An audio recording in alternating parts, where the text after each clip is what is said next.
السلام علیکم ورحمۃ اللہ وبرکاتہ۔ نہایت ہی افسوس کی بات ہے یہ، اور نہایت ہی غم اور رنج کی بات ہے یہ کہ آج ہی دو مسلمان لڑکیاں انہوں نے غیر مسلموں سے شادی رچا لی ہے۔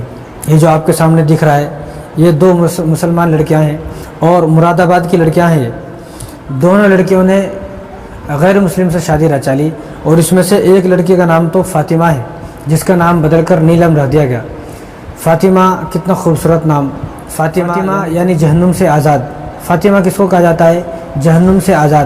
یہ رسول اللہ صلی اللہ علیہ وسلم کی بیٹی کا نام، آپ کو معلوم ہے کہ یہ نام ہمارے نبی کی بیٹی کا نام ہے، اتنا خوبصورت نام ہے، لیکن اس نام کی لڑکی آج مرتد ہو چکی ہے، آج غیر مسلم بن چکی ہے اور غیر مسلم سے شادی رچا چکی ہے، اور یہ واقعہ مراد آباد کا ہے۔ اللہ رحم فرمائے، یہ ارتداد کا فتنہ کس طرح رکے گا، کیسے رکے گا، کب رکے گا، اللہ ہی کو معلوم ہے۔ بس ہم تو اللہ تبارک و تعالیٰ سے دعا کر سکتے ہیں، لیکن یہ واقعات رکنے والے نہیں ہیں۔ میں نے تو اب سے 2 سال پہلے کہا تھا کہ یہ واقعات رکنے والے نہیں ہیں جب تک 2 کام نہیں ہوں گے۔ ایک تو یہ وراثت کا، دوسرا جہیز۔ یہ ان 2 چیزوں کی وجہ سے ہماری مسلمان لڑکیاں مرتد ہو رہی ہیں۔ اگر مسلمان وراثت دینے لگے اور مسلمان جہیز لینا چھوڑ دے، میں کبھی دینے والوں کو برا نہیں بولتا، میں ہمیشہ لینے والوں کو بولتا ہوں۔ بھائی دینے والا تو بیچارہ مجبور ہے، اس کو معلوم ہے کہ میری لڑکی کا گھر کیسے بسے گا، میں دوں گا تو بسے گا، نہیں تو نہیں بسے گا، اس لیے میں لینے والے کو بولتا ہوں، دینے والے کو کچھ نہیں بولتا ہوں۔ تو جب تک وراثت دیں گے نہیں اور جہیز لینا نہیں چھوڑیں گے، جب تک یہ معاملات رکنے والے نہیں ہیں۔ یہ تو 2 واقعات ہیں، اور ابھی تو ایسے تو لاکھوں واقعات ہوں گے، آپ دیکھیں، آپ لاکھوں واقعات ہوں گے، یہ رکنے والے نہیں ہیں۔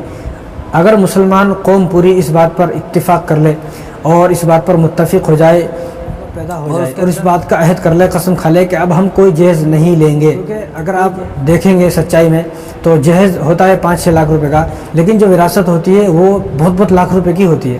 لیکن وراثت سے بچنے کے واسطے لوگ کیا کرتے ہیں، آج کل جہیز دے کے قصہ ختم کر دیتے ہیں۔ اب پوری زندگی کے لیے اس بہن کا، بیٹی کا جو ہے منہ بند کر دیا گیا، اب وہ کچھ نہیں بولے گی۔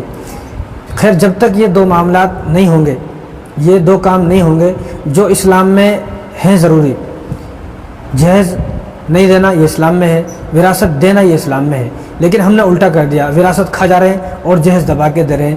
تو ان 2 باتوں کی وجہ سے مسلمان لڑکیاں بھاگ رہی ہیں اور بھاگتی ہی رہیں گی، رکیں گے نہیں جب تک یہ 2 کام نہیں ہوں گے۔ ان 2 کاموں پر عمل کریں، ان 2 باتوں پر مسلمان عمل کریں، انشاءاللہ اللہ کی ذات سے امید ہے۔ یعنی کوئی آدمی اسلام پر عمل کرے اور وہ غلط ہو جائے اور اس کی باتیں غلط ہو جائیں اور وہ دھوکہ کھا جائے، ایسا نہیں ہو سکتا۔ اسلام پر عمل کرنے والا آدمی کبھی دھوکہ نہیں کھا سکتا ہے۔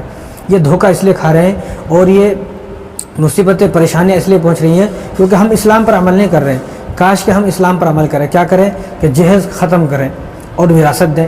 انشاءاللہ آپ دیکھیں گے کوئی لڑکی بھاگنے والی نہیں ہے۔